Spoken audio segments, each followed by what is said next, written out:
Welcome to my talk about C++ contracts in C++26. It's a bit of a pun here. Contracts originally, some people still look at them as an MVP, a minimum viable product. And this is important. It's not the full functionality that we're hoping to get in C++29 and going forward, but it is meaningful to a great portion of the industry. Short introduction. My name is Andrei Zissu. I'm a tech lead at Morphisec, a preventive cybersecurity anti-ransomware startup based in the southern part of this country, in Beersheba. We have a very innovative solution which is based on moving target defense, which hides OS resources. So attackers that get in can't find what they're looking for, and they get caught in the process by decoys we leave behind.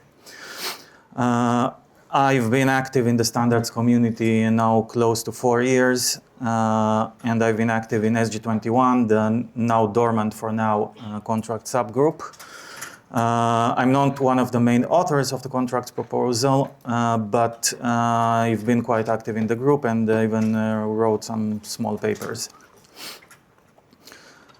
What I'm going to be talking about, I'm going to do a moderately deep dive, not going too deep, but I will give you some details that you might find handy. And also some details on some of the considerations and some of the hurdles and some of the big controversies, and also some of the directions that were considered, and then we decided to go a different way. I will present some terminology. Can you hear me okay like this? Okay. I can hear myself better this way. Let me know if I need to use this microphone for you to hear me okay. I will present some terminology as much as I see fit to give you a proper introduction, but I won't always stick to the official terms to make life easier for both you and myself. I won't go much into, there's lots of theory, mathematical theory and so on, but I will sometimes present the important parts and some relevant guiding principle from the main contracts paper, that's P2900, but only as much as I deem necessary. And you'll see lots of slides basically copied from P2900 and also from the accompanying paper. There's a big, huge paper, P2899, the rational paper, which is about 130 pages. Lots of motivation, and much of the stuff I'm bringing here is taken from there. And as much as I would have loved to, there's enough material to cover at least 2 talks, 2 one-hour talks. Okay. So, to the minimal terminology I mentioned. We have 3 kinds of contracts. The first kind is preconditions. Now, first of all, when we're talking about precondition as a word is a plain language term. In official terminology, we have precondition specifiers, which refer to a syntactic construct in the language. The syntactic construct is comprised of a keyword, pre, and a Boolean predicate in parentheses following the keyword.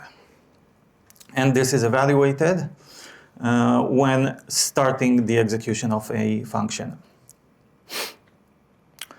In a similar manner, we have post-condition specifiers, which with post-condition being the plain term language, and post-condition specifiers with the post keyword and the Boolean predicate. And in addition to everything that preconditions can do, and post-conditions are the same as, only they are executed at the end of the function, just before returning, but they also have the capability of referring to the return value. They can give it whatever name, as you can see here in the example, it was given the name R, and they can be part of the Boolean predicate. And we can see, same as in the previous slide, that we have here a precondition that was evaluated as false, therefore we are getting a violation handler, a contract violation. And contract violations may be handled in different ways. We'll discuss it later. In this case, it leads to program termination. Okay. And one more thing to pay attention to, and I will explain it later, is that we have the first function parameter here, even though it's being passed by value, I did mark it as const. You've probably been used until now that this doesn't matter. And things passed by value, it's close to meaningless to apply const to them. But here it does matter, and we'll discuss it later. Another term is function contract specifier. This is a collective term. It covers pre and post. Nothing much else to say about it. I won't use this term much because it's much easier just to say pre and post. Assertion statements. These are the main. You could look at them as the direct replacement of C asserts. One of the goals of contract is to replace C asserts. And this is the tool that you can place anywhere. It creates it's a statement, you can place it anywhere. And the keyword is actually contract assert, which may create some confusion. So far we don't have any better idea.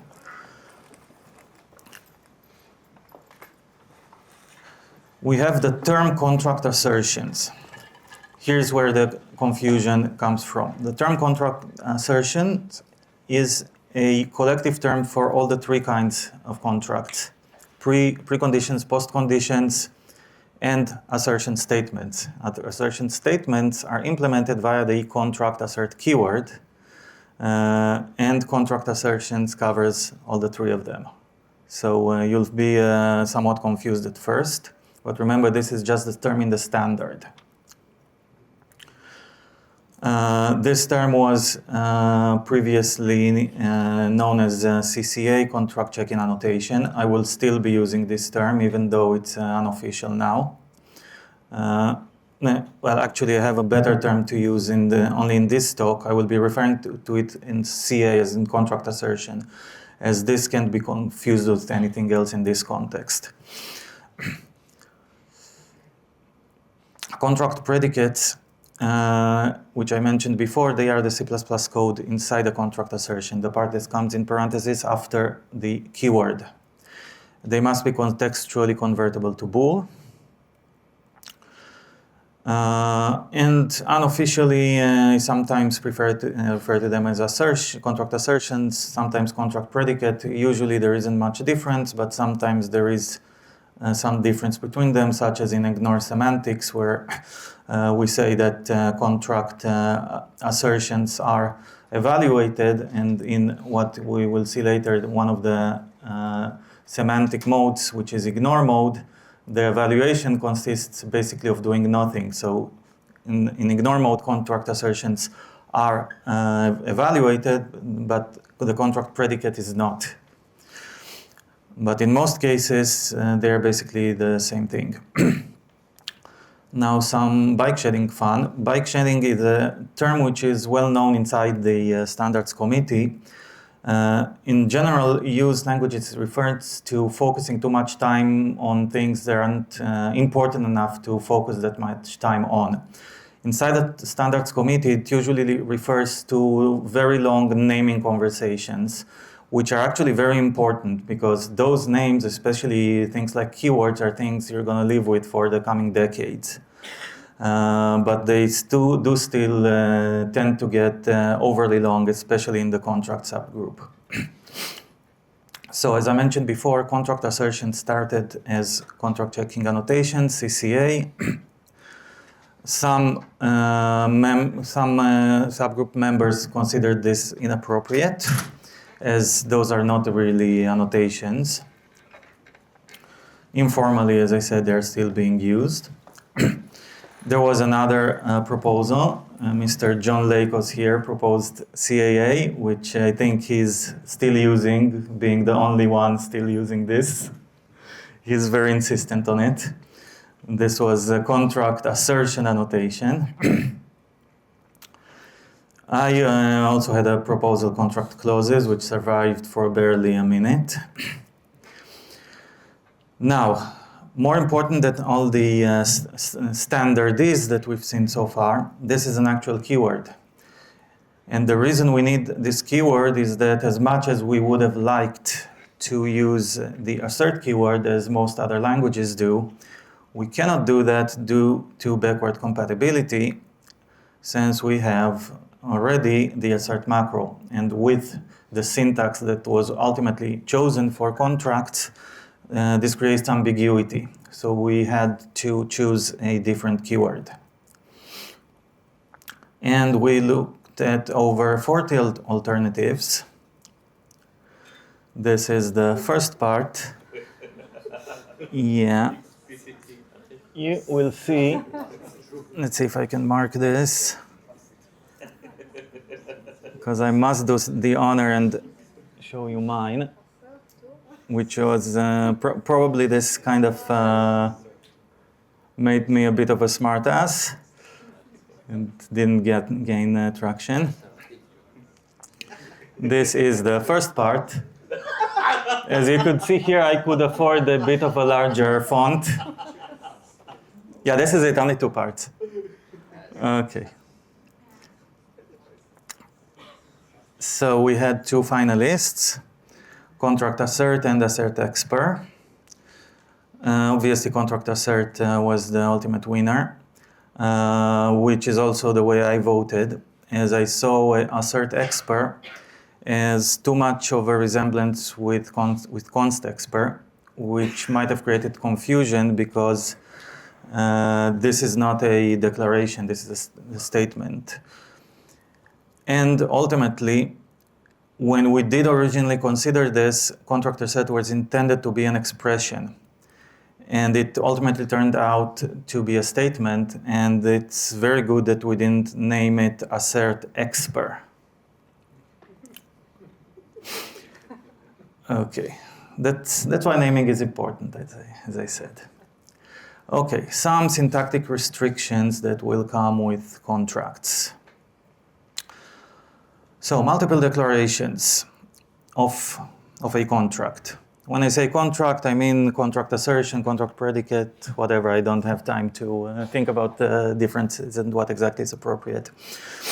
So, those contract specifiers, pre and post. If you have a contract on a function, unlike contract assert, pre and post are placed on the function itself, on the function prototype, basically on the borderline. They may be called either on the caller side or on the callee side. That's another different story. So you must place them on what is called function first declaration. Function first declaration technically is defined as a function from which no other declaration is reachable. You could substitute reachable with visible. That means that given a translation unit, a CPP file that you're compiling, this is the first place that the compiler sees a definition of that function, a declaration. The definition is the function body. It sees the declaration, and from that point, it doesn't see any other declarations. It's the first one. And at that point, it must be aware of the preconditions and postconditions. So you must have them on those first declarations. And anything else is a redeclaration, and that includes the function body if it's defined separately, as it is in most cases. And the language, of course, also allows having multiple declarations of the same function. And you are allowed to place contracts in those places as well, but you're not compelled to, as long as you have the contract on the first declaration. The term first declaration has been used until now in the standard, but it was never officially defined. P2900 now changes that as well. If you do use repetitions, there are several rules about this. Well, before we get to the rules, the permission to use redeclarations is for several reasons. First of all, friendliness. The code may be easier to read if you repeat some stuff that you are allowed to repeat. You can see in those places that you have those contracts. And also the function, you don't want to depend on the order of includes and so on. We have enough include helices, we don't need to add to that. So if you have the contracts placed in multiple places where they are allowed, you have a higher chance that the compiler will seize them in all the places it needed. Considering that first declarations for the same function may differ from different translation units depending on their order on includes. And there is also some issue with friend function declarations, which the compilers may instantiate them in different orders that implementation defined in some cases. Now to those rules I promised. If you have repeated contract repeated in several places, those places do need to be equivalent. This equivalence, in general, it means token equality. I mean the predicate having exactly the same characters. But there are some exceptions to this, mainly around names. And the names of function parameters and template parameters are allowed to differ as long as it refers to the same parameters. So you can have a function, because function parameter names are not part of the type system. There is some in-flight proposal that proposes to change that. I saw it about a year or two ago, but for now it's not in scope. So those names don't really matter, but you need to refer to the same thing. So if you have a function with the first parameter A and the second one B, in another declaration it could have the first one B and the second one A, and that's fine as long as a contract that refers in the first one to A refers in the second one to B.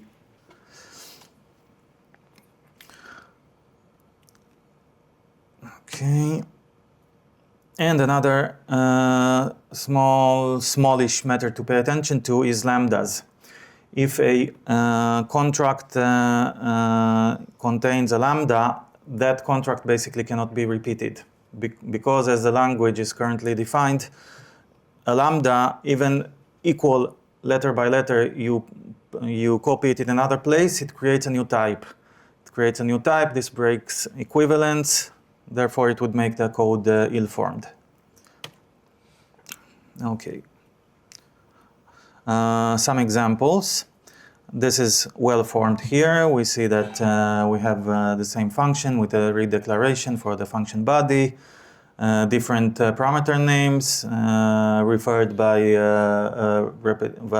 the precondition, which is repeated, but everything is fine because it refers to the same parameter.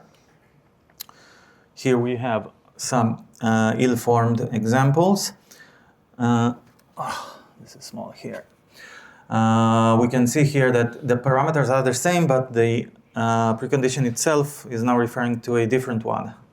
In one place it refers to y, in the second place it refers to x, so this is ill-formed.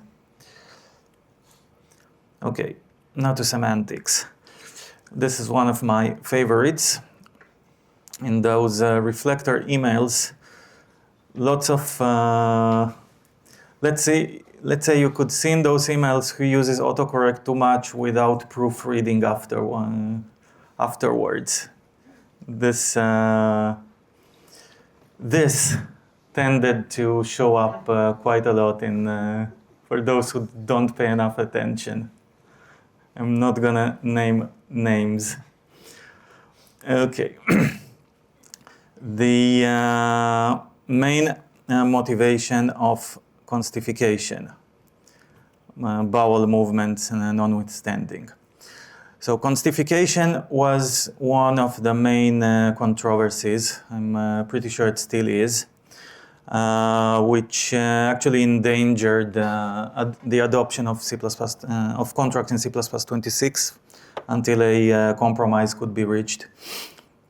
The main intention of constification is to catch bugs, including the kind of bugs that are prevalent with C asserts and might be difficult to catch.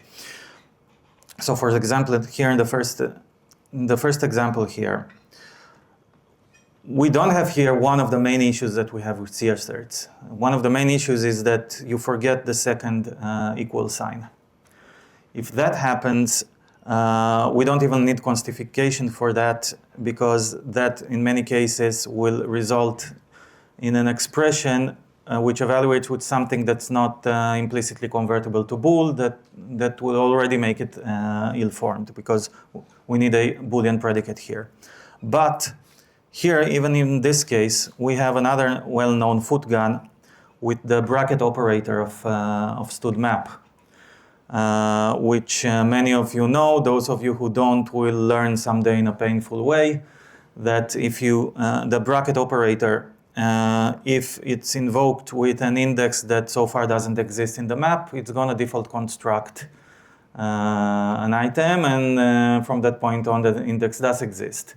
But in most cases, that's not what you intended. And there's an easy workaround: just use et. And et is a const member function of map.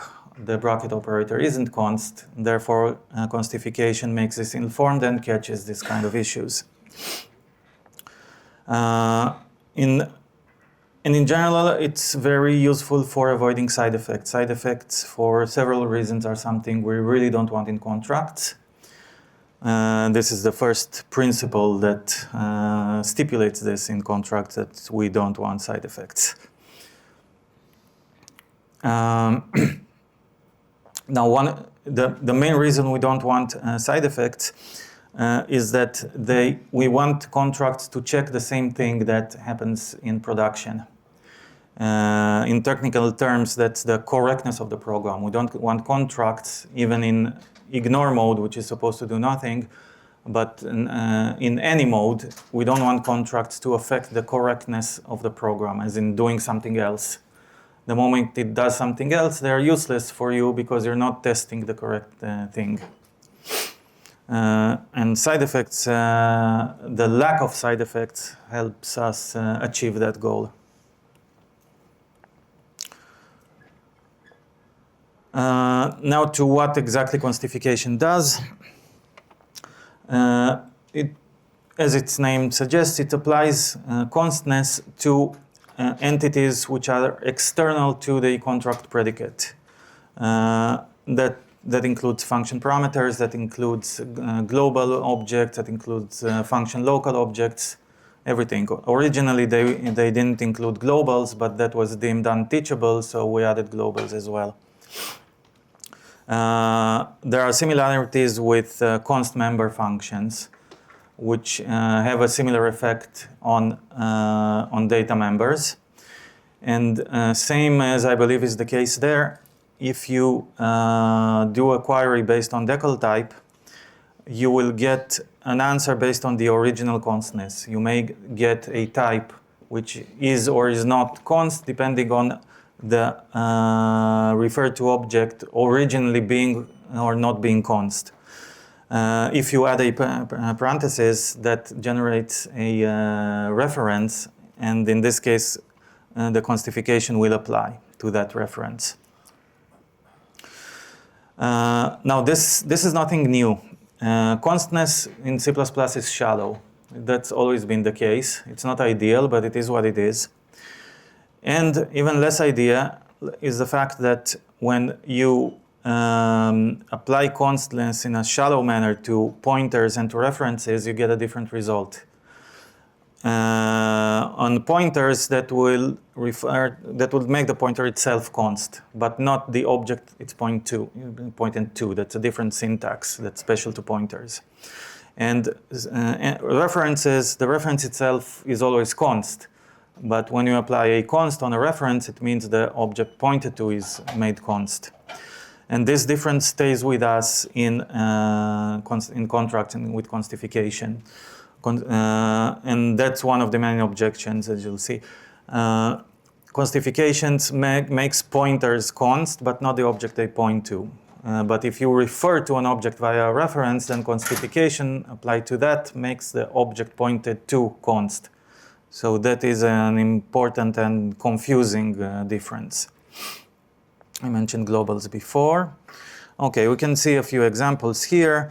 The most interesting are the ill-formed ones, obviously. You can see well, actually the well-formed ones are the most interesting. You can see a pointer to an object, and despite constification, we are managing to assign a value to that object in a precondition because we're accessing it via pointer, and constification does not apply. Similarly, in the two examples below.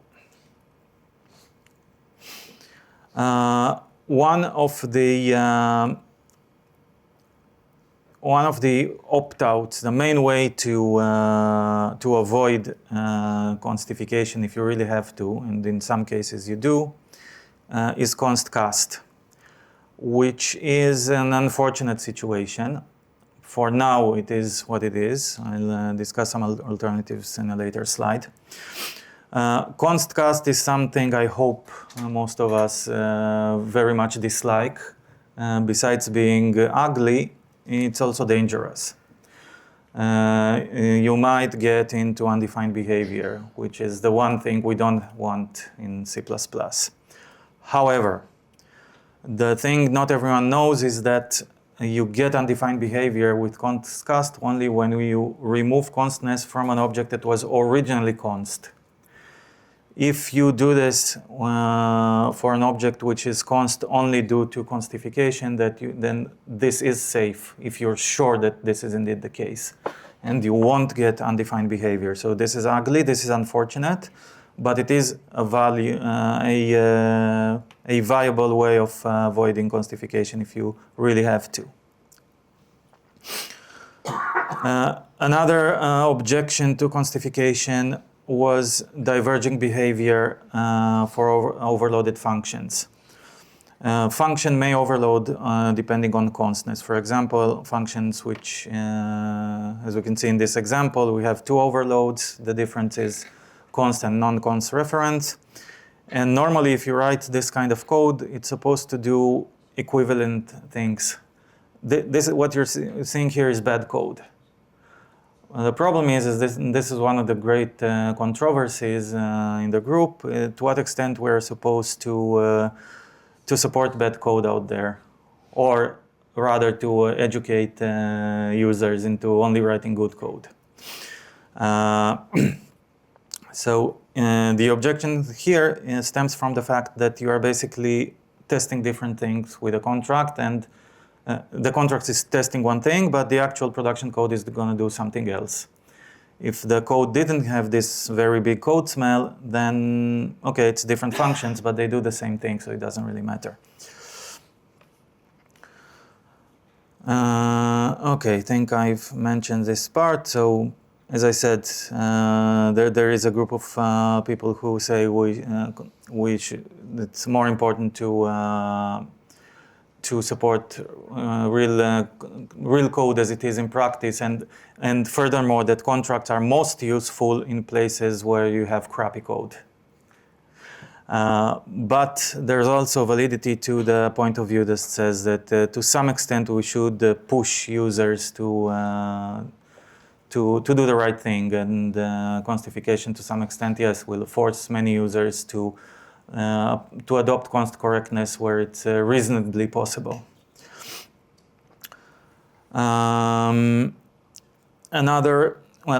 I think I've more or less mentioned this too. Constification avoids side effects, and this is important because side effects might create basically a different program. And you also discover issues with existing C-asserts. You discover side effects in those, which in C-asserts today, this is a known issue. You develop for a while, you work only in debug mode, you become unknowingly dependent on some side effect, then we switch to release mode, and you don't understand why you broke the world. That's a shame.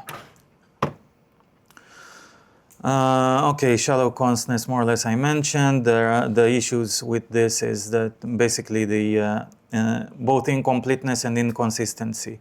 In the case of pointers, this is incomplete constification. We would like constification to apply to everything, also to access via a pointer, but the language currently doesn't allow, and we don't want to change the language just for contracts. We want contracts to use the existing C++ language with some restrictions.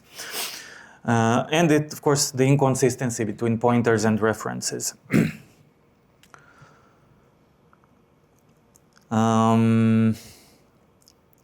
Okay. The bracket operator that I mentioned before, the fact that constification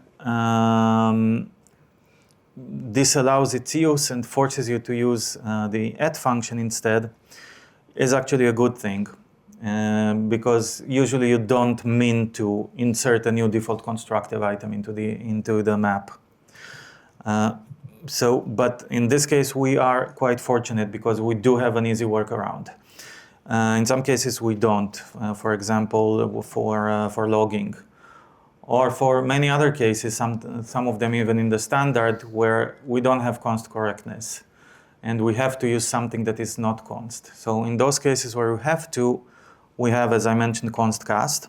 And there has been some proposals that we didn't really have the time to consider. We might for C++29. I hope we do.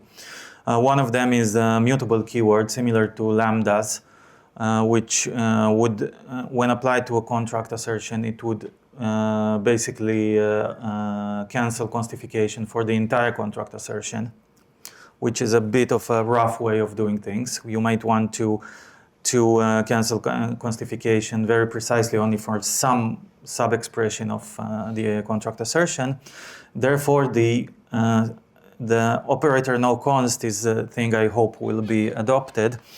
You would apply it to an expression inside a contract assertion, and it would also work safely. It would remove the constness only if the original object is not const. Therefore, you wouldn't be able to get undefined behavior with this. There are some current solutions macro-based, but they only work on some use cases. Okay, let's talk about post conditions and the unique capability they have of referring to the result object. So in technical terms, they are able to refer to the result object by giving it a name. Now, what exactly is a name? Physically, it's like a reference, but it's not considered a reference in the technical meaning of the term. We usually give it in C++. The actual difference, the only one I'm aware of, and if anyone that's aware of any other difference, please feel free to state it, is that if you apply decal type to a reference, and you apply a reference type trait, you will be told that it's a reference. And here, it will tell you that it's a value, even though actually it behaves like a reference. Now, there is also a unique capability here, which is referring to an unnamed temporary. You say return, then plug in some expression, and you never give it a name. That object never has a name, at least before you give some name to the result at the call site. And you still are able to refer to it while it's in flight by giving it a name inside a post condition. This is the first time that a language gives a way to do this for all objects. you could previously refer to the object if you were the one implementing it. So you have a constructor or whatever, and you do whatever you want inside the object, but you couldn't refer to it externally for all types of objects. Okay, capture on the flight. Okay. This kind of behavior, which is physically like a reference, but type trees will tell you otherwise, is similar to the way structured bindings behave. And you can say I did here a small experiment which proved that indeed inside a post condition, his reference V will tell you that it's not a reference. Due to technical reasons, I had to do this at runtime, so you see a contract violation. Okay.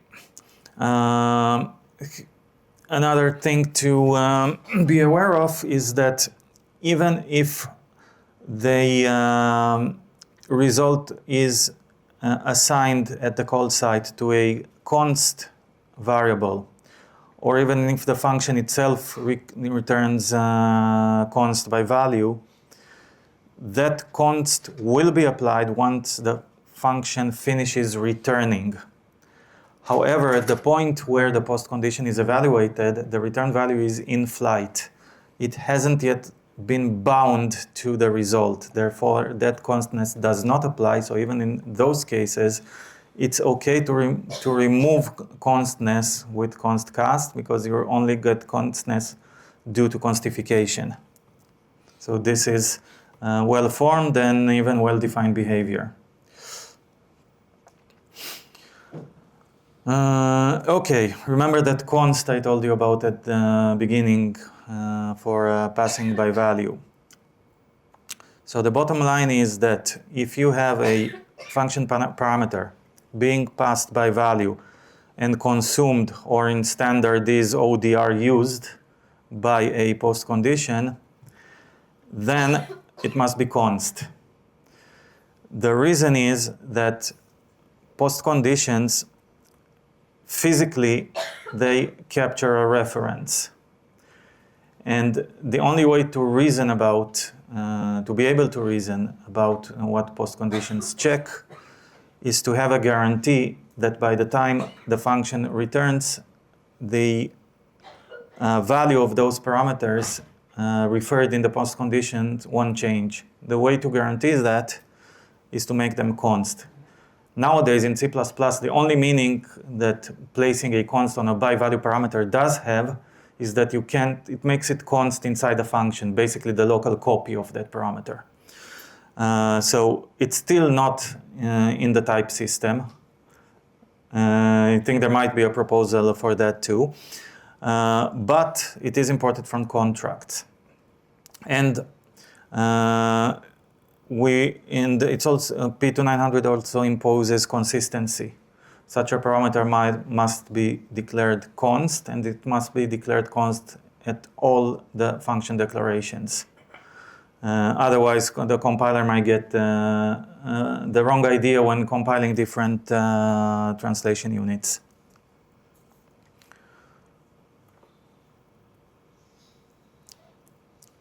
Okay, as to motivation, I think I've mentioned most of this.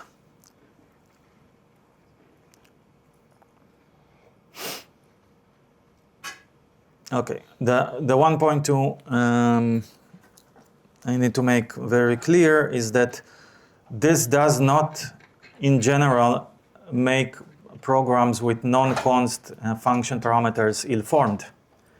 They become ill-formed only once such a parameter is part of a post condition. At that point, it must be made const. In the future, we might have a better solution. One thing that's being planned, hopefully for C++ 29, is contract capture clauses, where similarly to capture clauses in lambdas, you will be able to specify whether an entity is captured into the contract assertion by reference or by value. Once you are able to capture them by value, then you can capture a parameter by value, and it no longer needs to be const because you'll have a copy of that initial value. Point of evaluation. At which point are contract assertions evaluated? And I'm referring basically to preconditions and postconditions, because for assertion statements this is very easy. That's the point where control flow reaches them. Now to preconditions and postconditions, let's see if I can use this. Never mind. So you can see here a pseudocode of what a function evaluation, which includes preconditions and postconditions, looks like. So in such a functions, the first thing executed is the preconditions, right after the parameters have been initialized. Therefore, preconditions see parameter values. Mind you that parameter values in some cases are copied into registers. It's going to see them as well. Post conditions, the same. The parameter values are still in scope, so the post conditions can see them too. The result object is initialized at the point where we reach the return statement. It is not yet considered bound to the result, as I previously mentioned.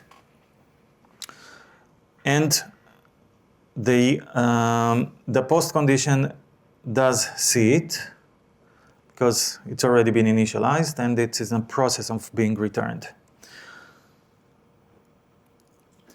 The one more thing to mention is that post condition is only evaluated on normal exit at present. In the future, we are likely to get support for evaluating post conditions also on exiting via exceptions.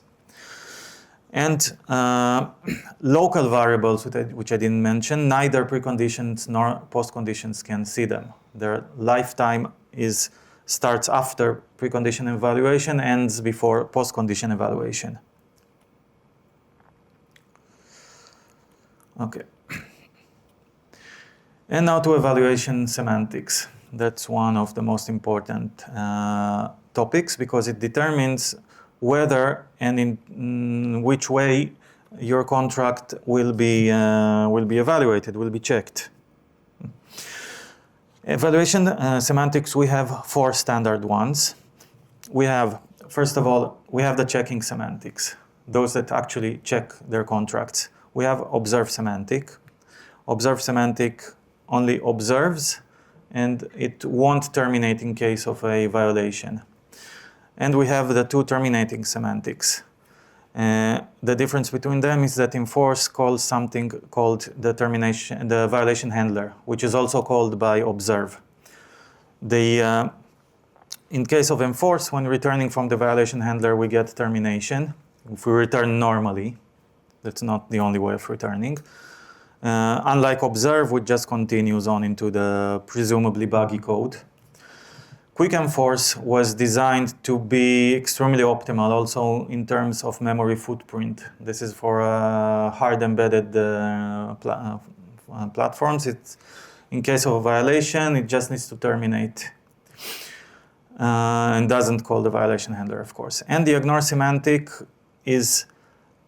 it ignores the semantic, obviously, the contract, it doesn't evaluate it.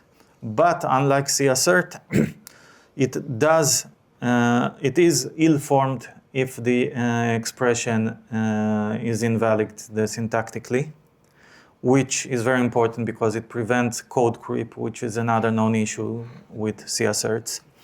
And it ODR uses it. ODR using means that in some cases, you might have a kind of weird side effect, especially cases such as a template class, which has some static data member, and the the contract assertion creates an instantiation of that template, and therefore you get that static member constructed.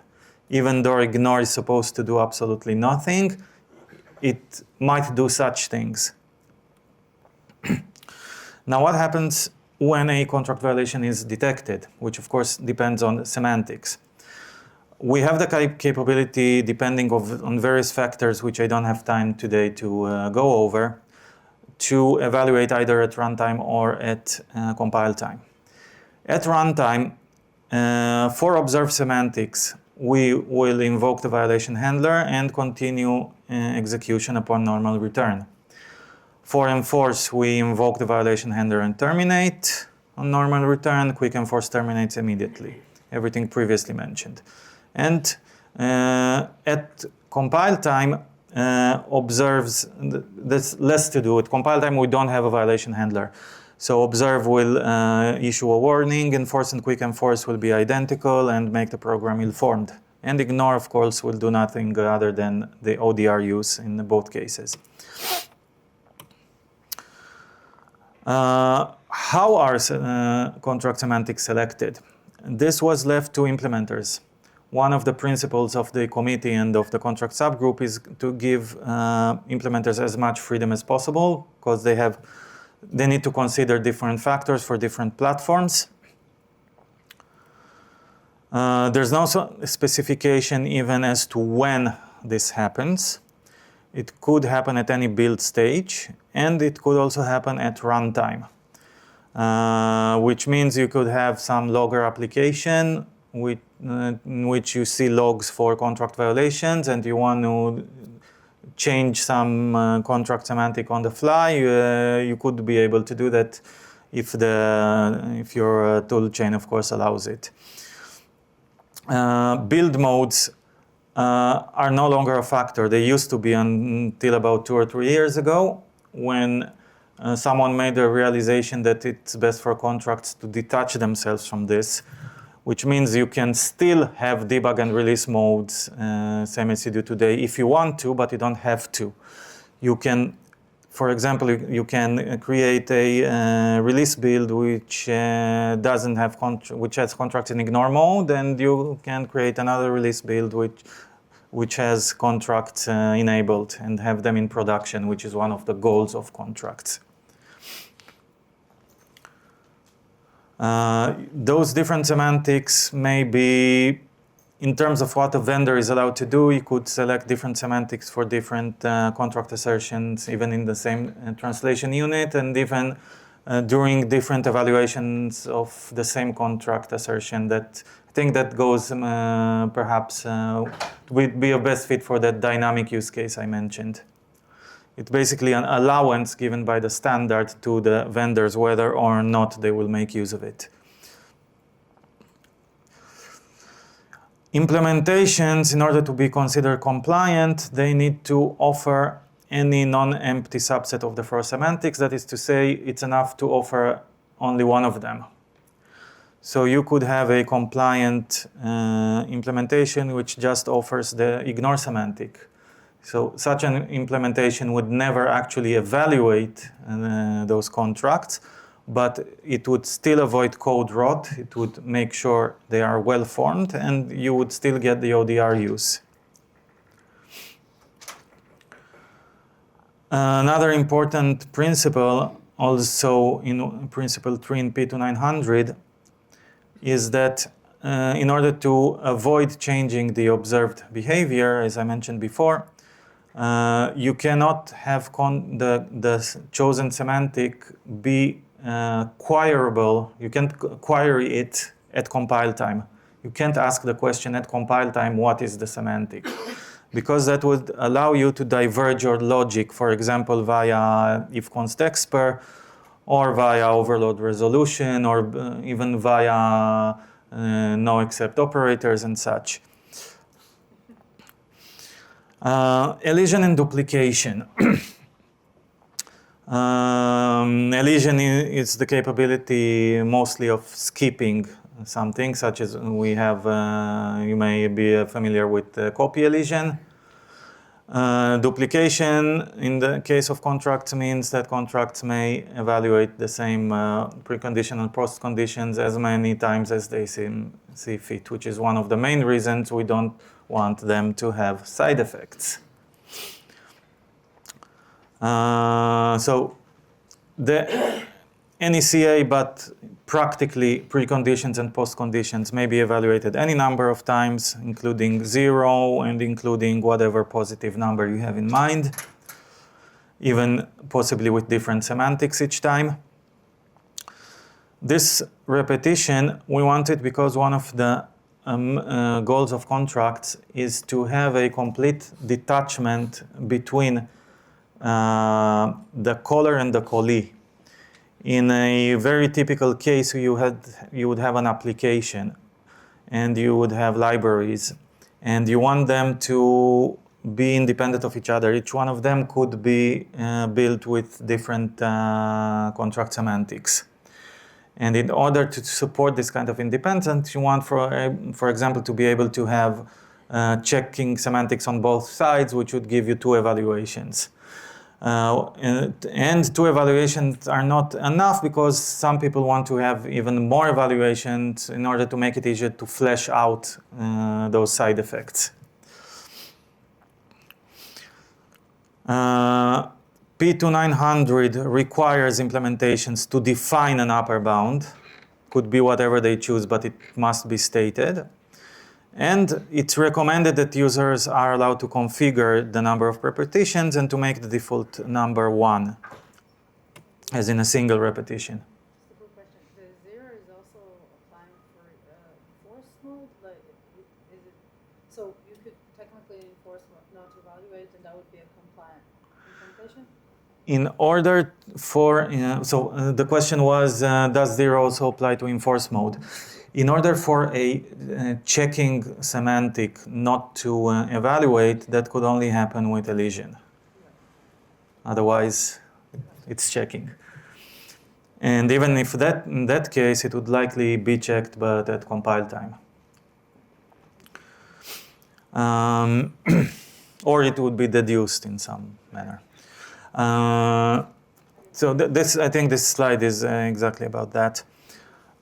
So elision, in order for elision to happen, it means that the compiler must be able to prove ahead of time what that predicate will return. Typically, it proves that it can return true. If it can prove it at compile time that it can return false, you'll have an ill-formed program. So you won't get it. No, you won't get to runtime. I might be wrong about that, but okay. So in any case, if it can be proved that it returns true at compile time, then there's no need to reevaluate it at runtime. Additionally, it can be deduced from a prior contract assertion. As we can see in this example, we have a contract assertion which makes sure that x is greater than 1. If x is greater than 1, then obviously it's also greater than 0. Therefore, you can skip the second assertion here, provided that the first assertion was checked with a terminating semantic. Because one thing that terminating semantics do is that they guarantee you won't be executing the immediately following code, including any following contract assertions. I have a question. Can it be used to optimize the code? Not just the second contract assert, but any code, assuming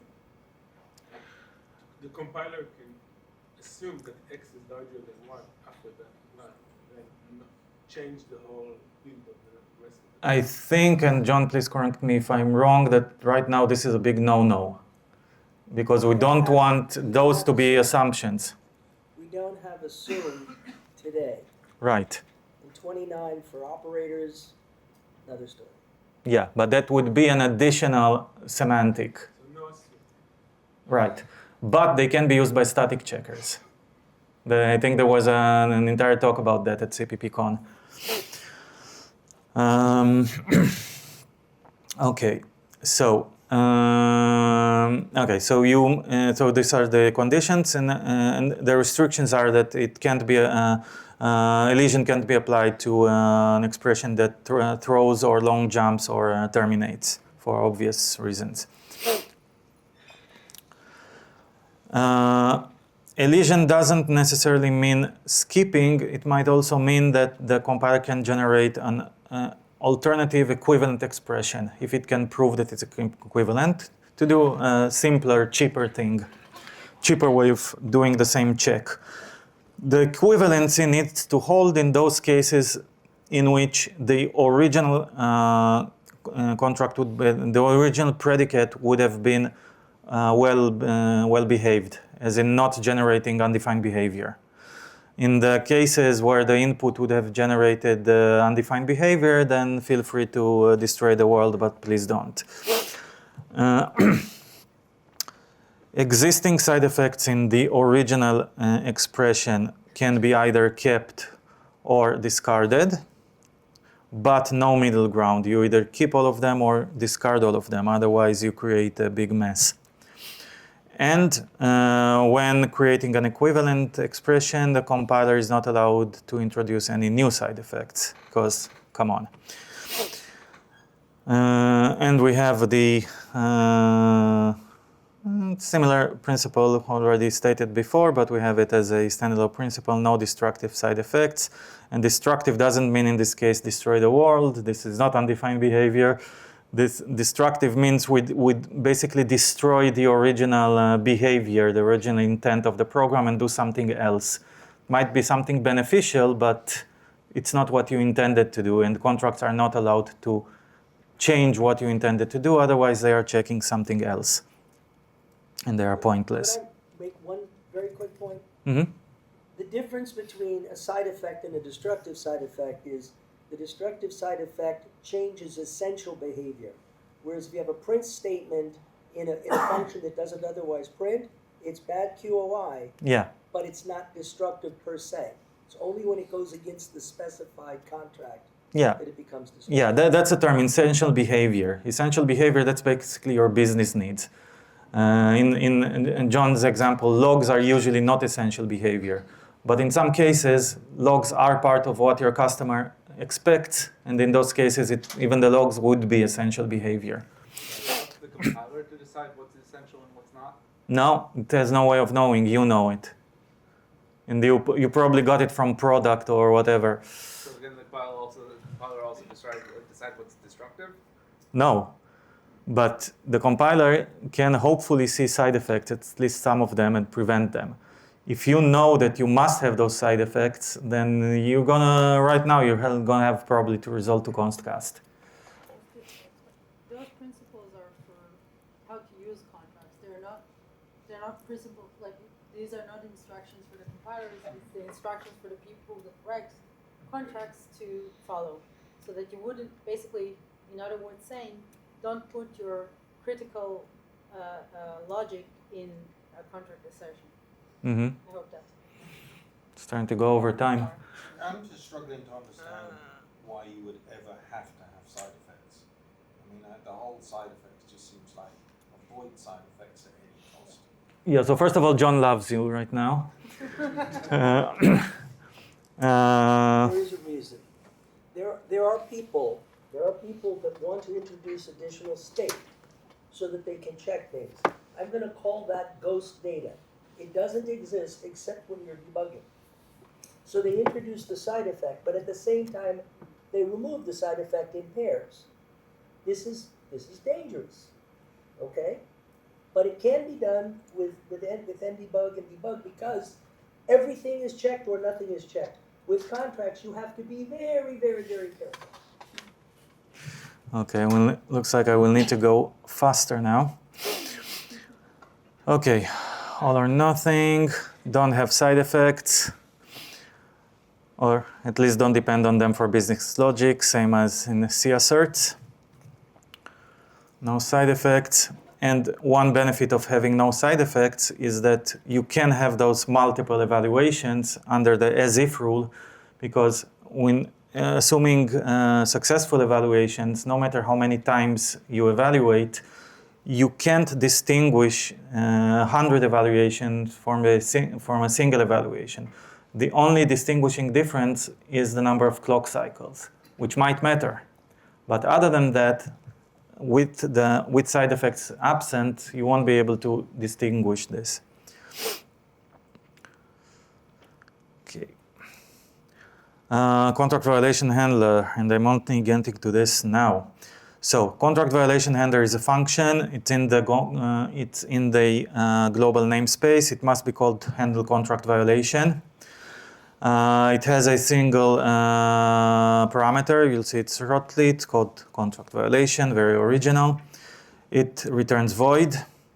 It may or may not be no except. This is the struct. We have the comment is usually expected to be the asserted expression. You have the detection mode. Was it a predicate which returned false, or was it an exception thrown during that predicate evaluation? If so, then you'll also get the exception. The third parameter is terminating. Quite obvious. Will the current semantic terminate? The kind is the pre, post, or assert. Source location is obvious, and the evaluation semantic is one of the big four or any non-standard addition. Properties of those handlers. Implementations must provide a default handler, which is recommended to do some logging on whatever it got via the parameter. And it's recommended that it be no except. The default handler cannot be directly called by any user code, and also you can't take its address. It can't be called indirectly. There is a function for this. However, that function expects you to give it a contract violation object, which is designed so that you can never create one. The only way you're going to get one is by implementing a custom violation handler, if the implementation allows you to, and then you can invoke the default violation handler from your custom violation handler. Now, implementations that do want you to be able to provide a custom violation handler will do that by making it replaceable. That's a mechanism that's seldom used. It's used, for example, for new and delete handlers. And it means that if you provide another function with the same prototype, and in our case, it can differ in terms of exception specification, no except true or no except false, then the linker will find your function and it will not complain about ambiguous symbols. Okay, that's important. The standard library will provide, basically your vendor will provide for you an implementation for the default handler. It will not provide a declaration. So there is no standard header that you can include and get that definition from. And the main reason for that is that it can be either no except true or no except false, so you can't have a single definition or declaration. Okay.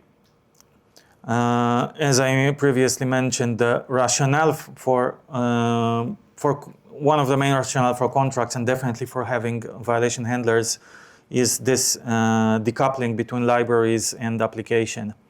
Library code would be able to specify contracts, what's correct, what's incorrect. That's useful at runtime with contracts, could be useful also for static checkers. The application will be able to control how that's handled, how contract violations are handled.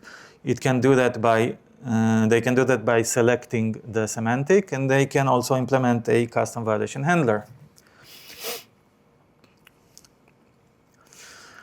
And the custom violation handler, if it exists, can only be installed at link time. At compile time, that would be too complicated. You could have the your application and your library could be built by entirely different tool chains, having them communicate at build time might be too complicated, before link time, that is. And at runtime, it would be simply too risky to allow such replacement. The way this works, that you can just compile your own custom handler and link it in, and that's it, and not have to build anything else. It would simply make contracts non-viable if it were different. The contract violation object, it's not allowed to be on the heap. That's quite a logical conclusion, because it's going to be invoked when bad things happen. Bad things could also be induced by low memory situations. So you don't want that to pile on and be dynamically allocated itself, but it can reside anywhere else. It's not specified how it's produced. That's up to your vendor. Of course, it must be alive while the violation handler is executing, and anything it's pointing to, such as those strings, must also be alive. The strings I mentioned, they include the comment string and it's not exactly a string, but the source code members. I personally, 2 years ago, I voiced a concern about those. I wanted the standard to mandate them being configurable, because from my own experience in 2 workplaces, they were deemed dangerous, as in having the result of placing your part of your source code and source location in the distributed binary, and that could help attackers. This was rejected back in Tokyo at a committee meeting, out of the same principle of giving as much freedom as possible to vendors, and out of the expectations that they will do this anyway, because it will be in demand. Try to do this quickly, even though it's morally repugnant. Do we want to be liars? Contract assert false. Should it be considered throwing or non-throwing? As it turns out, this was a very important question. If you have some expression that currently doesn't throw, and then you add a contract, any type of contract, on a platforms which support throwing violation handlers, so it might result in a throwing violation handler actually throwing. So does it now change the result of this expression of this no except?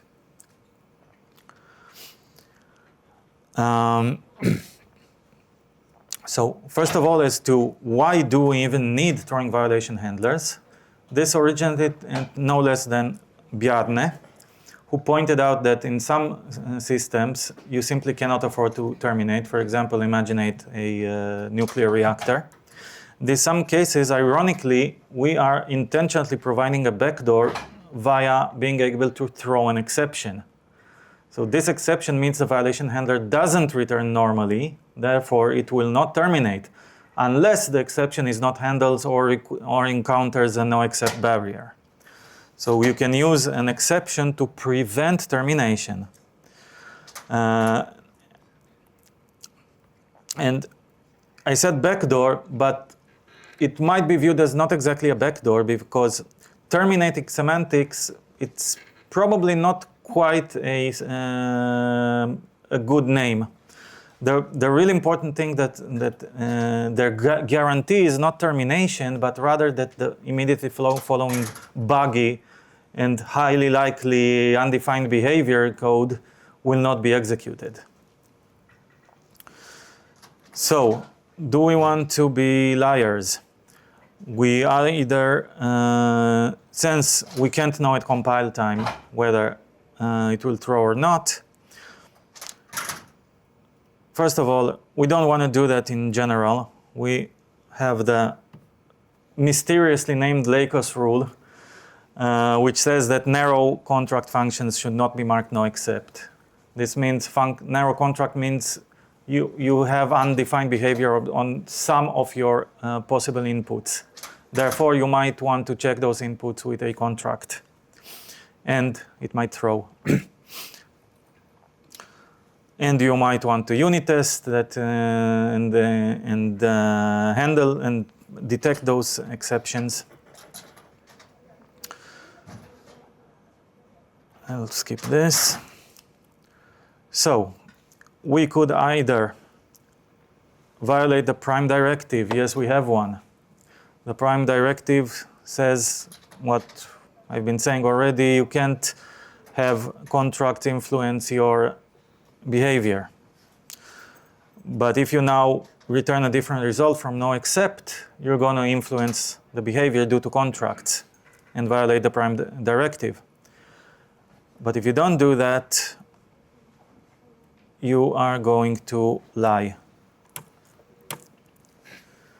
So what we actually did was kind of circumvent the whole issue, and we made contract assertions, the contract assert, the keyword, we made that a statement rather than an expression.